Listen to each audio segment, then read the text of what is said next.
As bad as people believe that Hasbro and Wizards of the Coast are doing poorly as a company, players need to understand there is going to be a tremendous amount of money that will be generated by upcoming Wizards of the Coast products by the fans of Magic the Gathering.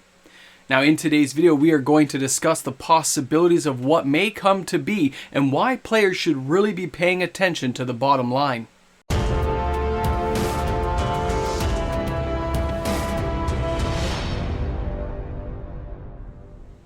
If you're a fan of Magic the Gathering, then you need to start gathering information now. Not 6 months from now when a set releases. You need to take a look at the possibilities of what products may come down the pipeline and where you can get your cards and buy the ones you need to buy before some card spikes in value. Welcome back, everyone. MTG Moxman here, and thanks again for hanging out with me on my channel today. A reminder, if you want to see more Moxman, if you want to see more of this mug, all you have to do is hit that subscribe button, turn on your notification bell. New content every single day. Now let's take a step back here before I jump into the future of what could be. Hasbro did very poorly in the overall earnings market, right? But the stock's doing very well, by the way. That tells you that they calmed the market down. All those investors out there that were kind of wondering what's going on, Chris Cox did his job. As much as I hate to give him credit for it, he did his job. He calmed things down. He still gets to keep his job. But now we have to wonder. We are left as consumers of this product are now left wondering and praying for what's going to happen next. See, in most of our minds, we'll be happy if they don't just gouge us in the price market. So you can look at it and say, man, Modern Horizons 3, great upcoming product. We know it's going to be a banger hit. Is it $700 for a collector's box?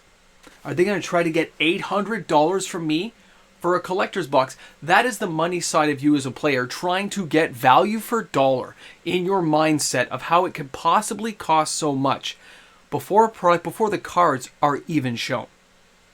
Now, they also made mention of multiple, double releases of like Universes Beyond. We know Marvel will have multiple releases. And of course, we heard what's happening with Assassin's Creed. But remember, the 12 to 24 month cycle means this was leftovers on a plate from last year that's just ending. I wouldn't pay that too much attention. There's going to be great cards inside that set. And Wizards of the Coast as a company is still making tons of profit from Wizards of the Coast, which they feed to the endless maw that is Hasbro. They're never satiated there. They just need more and more. They're going to keep devouring. But now let's think about this. Let's take a moment, take a breath. Doesn't matter how mad you are at Wizards, how much you hate Chris Cox or any of the people there like Cynthia Williams, who I still don't think should have a job there, but does. Beyond, doesn't matter. My reasoning behind my disapproval of her doesn't matter in this case. Take it and put it aside. The comments made at that fourth quarter earnings call, I touched on my video about how Hasbro got punched in the face. And that was merely about the market earnings, but there was a fear growing inside the Moxman, and that's what could be. The idea of what they can pump out to the market, to the fans of Magic, and that is the future of how we interact with these products. Allow me to demonstrate. Murders at Karlov Manor, play boosters. Go back a step. That was set and draft boosters, right? And what was before that? Well, we just had draft. Wizards of the Coast is constantly reinventing and reinvigorating the market. Understand that this is their goal. This is a ploy to keep the market ever moving and never to make it a spot-on target for players or anybody else to hit dead center. They don't want that. They want to keep things moving because it keeps your mind engaged with buying the product. I understand marketing. I get where this comes from. It makes sense to me, and I don't hate them for it. It's just a smart marketing move. When they had to close down SKUs and save money, that's when they trimmed the fat. They went to the play booster model, and no, it's not working out as intended right now, but it is going to be the new norm. They're not going to turn around and change this now. Remember, they're a big boat. They don't turn quickly. No matter what, you've got play boosters probably for 2 to 4 years minimum because they've planned it out that far. It's just how it's going to be. So let's accept the fact that play boosters are here to stay. Now let's look at the products they have coming down, marching down the pipeline. And they know that the players are going to be negatively impacted by any price increases or perceived price increases. So they've got to give us shrinkflation, or they've got to give us a banger product that makes us not care about the prices. Well, they tried shrinkflation. Don't forget, they tried that with the epilogue boosters. Remember, they carved off part of a set. We all know they did. They added that into a separate set, which did not sell well. Actually, it was kind of laughable in a lot of cases, people getting replica cards. We remember. We were all there. And if you weren't, you should watch some of those videos. It's pretty funny. Now, let's fast forward that. Let's go ahead now and remember that the epilogue boosters didn't do well because it was carved off of another set. Wizards is aware of this. They've changed things. They're going down their pipeline. So now you've got future sets coming up. You've got a set like Modern Horizons 3. This set needs to bring money to the company. They're intending on it. They are definitely gearing up because the hype kind of building on this product, the rumor mill going, the little odds and ends, the emails, the conversations are all talking to a very quiet, silent beginning of a massive hype train. Now, why do I believe this? Why do I think this is going to come to pass? We know that Modern Horizons went off amazingly well. The problem is they overprinted and saturated the market on reprint cards in between these sets, which kind of diluted the value of Modern Horizons. They gave us Modern Horizons 2. They didn't give Ragavan enough room to grow before our poor Orcish Bowmasters came in and slaughtered the poor monkey guy, but they're still doing quite well. We love this set. We had fetch lands. We had a great time getting 5 or 6 per box. It all felt good. That Gambler's Premium felt amazing in that set. And here in Canada, we paid $5.99 for a collector's box plus tax. That is $550 of fun per box. Very interesting, isn't it? To know what we know. They have to charge more money. They got less stools in their bar to rely on for paying customers. They've closed off SKUs, they've trimmed the fat, so now these stools better be pretty sturdy. They better hold up to the pressure of the weight that is about to be placed on them. So they can't afford to really go the shrinkflation route. They can't give us less. It didn't work. Players panned it, bombed it. It's still made fun of in my circles. So I can only imagine how it is for everybody else. So that means you have to go the other way. You got to give a banger set. Now, what cards could they give? There's tons. I talked about a video 3-4 months ago where I talked about the massive amount of reprints we are going to see inside of Modern Horizons 3. And I'm going to stand by that right now because it makes sense. They would give us the fetch lands, definitely. They'll add some serialized cards in for the spice to add a little bit of a Gambler Premium. But they also have done very well in the past about giving us older school cards. Touching on the nostalgia of a Dakin Blackblade, but reinventing the card for a modern audience. Just like Silkanar the Swamp King was reinvented in a different way to make him more palatable. He was still weak by today's standards, but he was a fun card to play. Now, take those ideas, which were successful. Maybe not the most expensive cards, but you didn't have players hating on the set. You add in the Esper Sentinel, you add in a whole bunch of little spicy bits like the Archmage Charm and stuff, and before you know it, you had players banging on their doors to try to get more of this set, and yes, it was still overprinted. It was still, and still is, sitting on store shelves around the world. US, Canada, wherever you are, you can probably still find Modern Horizons 2. Because, as always, the money moved on, things died down. But we know that that stool has to be steady. You have to make sure it sells well.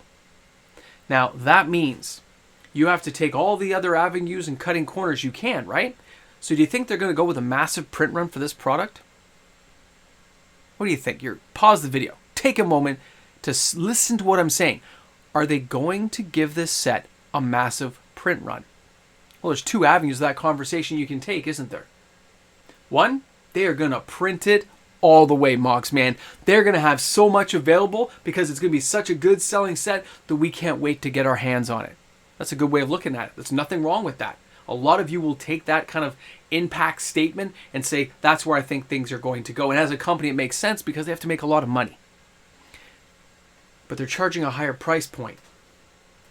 They can look at the price point they're trying to charge and gear it as well to the amount needed to be printed to generate the estimated revenue they need for the company to please the shareholders while still keeping this product highly collectible by making sure the value on the secondary market skyrockets by underprinting it. Now, How do you do this? Well, you make sure the cards are banger. You make sure these cards are phenomenal inside this set. You add in the fetch lands. You add a whole bunch of new spicy cards that are going to be played in Modern and in Commander. You add in the nostalgic new cards to drag old school players back to the game. And before you know it, you got a 3-prong attack on a whole bunch of cards players are going to want to play with. And then you underprint it to make sure the value holds for a very long time, which drives up the secondary market prices, and you get 2 successful outcomes from this. One, players are demanding this set. They want it, and it's hard to find. Keeps the value higher. Allows secondary for a reprint of certain key cards in some new Master Series product down the line. Not now, but somewhere further down the pipeline to feed the cavernous maw that is Hasbro with a specialty reprint set, because right now you can tell they are building good cards and they are adding equity to the reprint schedule, which they haven't even announced yet after what happened with Commander Masters. The bomb of that has them kind of hedging their bets that they need to build a lot of IP and drag a lot of value out. And Modern Horizons 3 is the perfect opportunity to do a double attack and not overprint, to keep things at a tighter print run, to keep the values higher, to make sure there is a draw for this product. And that's the avenue I would take. That's where I would keep my market looking. Because this isn't about the game pieces anymore. This is about, we need as much money as we can get to make sure we are feeding everything we're trying to feed in this company, keep the investors happy, keep the program going for whatever new products and things we are trying to develop here at Hasbro and for future game development. Not just Magic, of course, but anything they have in the pipeline. They need money, they need cash to do it. They also got to pay down debt. You can see this can just run on. But with a few key products, you can do a lot of those accomplishments. You can get a lot done just by doing a few key moves, and not just here. Modern Horizons 3 will be the key point, I think, this year for their value. But they're going to have some good standard releases like Bloomborough, which are going to drag new people in because they're going to give us some cutesy animals. If Mrs. Mox, if my wife is thinking about playing Magic because of some of the images she saw from cats and dogs and stuff, guys, that tells you a lot. You're going to drag new players in. Then you add in Marvel as a multi-prong release set that will carry on for years with a licensing deal. This is going to be another big set if they make the cards right and they don't do what they did for Dungeons and Dragons, Adventures in Forgotten Realms. And really the Baldur's Gates ones weren't that bad, but I'm just saying the value didn't really translate the same way, although a lot of the cards are creeping up in value, I am aware. I haven't done the video on that, but I know what's happening and I've been keeping track. So when you take a look at this as a market stance of where we think products can go, and how badly we think the company did, because that's the headline players want to see and hear. There's a lot more going on, and there's a lot of planning that goes in to the marketing and research of a company like this. And I just feel when I look at what they've done, they've calmed the nerves of everyone, got them back down to earth off the highs. They've cut all kinds of corners to make sure they got things trimmed as best they can, make sure they keep their jobs. And now they can go out and bring in more steady revenue and build, not to accelerate growth too fast, because that can be a problem, because you can't keep that up forever, but maybe keep things at a certain point that they don't have to jack up prices. And what I mean by that is you can pay more for an amazing set like Modern Horizons 3, just like we did for Modern Horizons 2. You can justify it with an amazing bomber set. And if you have enough revenue coming in there, it allows you to stabilize and keep calm on your standard sets and not jack up play boosters next year.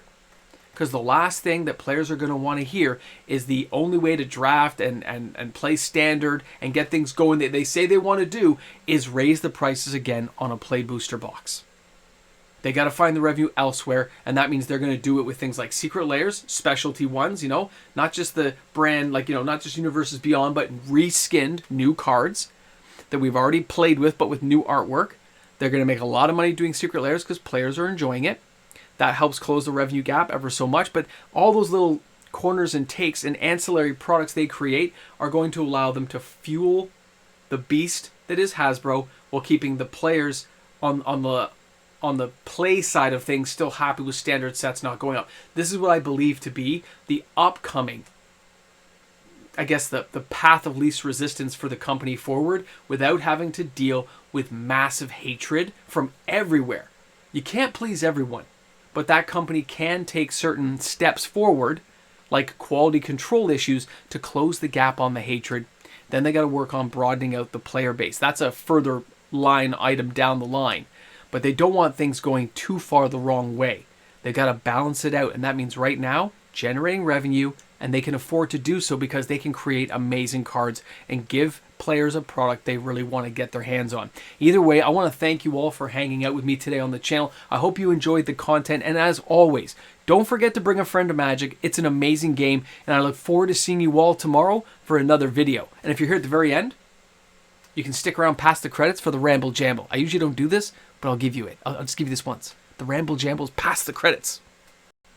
A big shout out and thank you to my fantastic patrons, the loyal viewers of this channel, and of course my YouTube membership members. Without you guys being here, this daily uploaded content is not made possible. Because of you guys is why I work so hard to make sure every day has a video for everyone to enjoy. So thanks again to each and every one. Well, you're back at the Ramble Jamble. What are you doing here? You thought it was going to be a Deadpool trailer? That ain't happening. He's locked up, man. He ain't coming out right now. Just go back. What does he say? Right there. All right, guys. Seriously, let's whoa, almost knocking things down. Let's touch base here. I got a little bit of coffee left, so we'll give it some minute here. Okay. It has come to my attention that with the statements made by Wizards of the Coast at that fourth quarter, everyone seems to be really hyper looking on certain things. And they should be taking a broader context.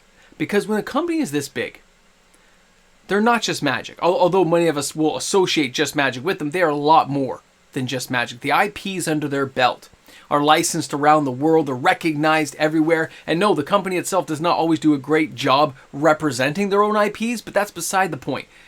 Focusing back to what this company is going to do means understanding where they have to take the products to make and generate revenue for the company. And when you understand that, and you take a look at how they're viewing things and taking a look as a company, they can't afford to lose players at this point. They can't afford to shrinkflate right now, and they can't afford to jack up prices of a product they just raised prices on. They're going for the big boys. They're going to go for the big boys. They're going to go for Marvel. They're going to go for Modern Horizons 3, and those sets are just going to be, I can just see them being amazing. And that means it's going to draw a lot of us in. Now, singles. Are singles something we need to really be paying attention to? Absolutely. They're going to be connecting cards from the last Modern Horizons 2, I believe, to be linked into the set to make them more powerful and more sturdy. Does that mean some might get banned? Absolutely. But it also means the company is pushing the envelope, a little bit of power creep, a little bit of creativity to make sure players buy the set. It makes perfect sense to me. Anyway, I want to key in that. I'm going to have a video on some cards I think we should be paying attention to. It might be for patrons and subscribers first, for like YouTube membership members and my guys. Then I'll put it public for everyone else, a little while later, because I don't know if you guys want to buy these cards. So just in case, I'm going to lend that one out. But of course, you'll use my my link, my affiliate link for TCG Player. You'll support the Mox Man, right, guys? Because every sale, we get a 3.5% kickback. I get to buy more cards for the channel. It's great. All right, we'll see you soon. Have a great day. Thanks for supporting. You're amazing. You guys know it already. You're here at the end. And don't forget, Necronomicon, page 826, Hasbro the Soul Sucker.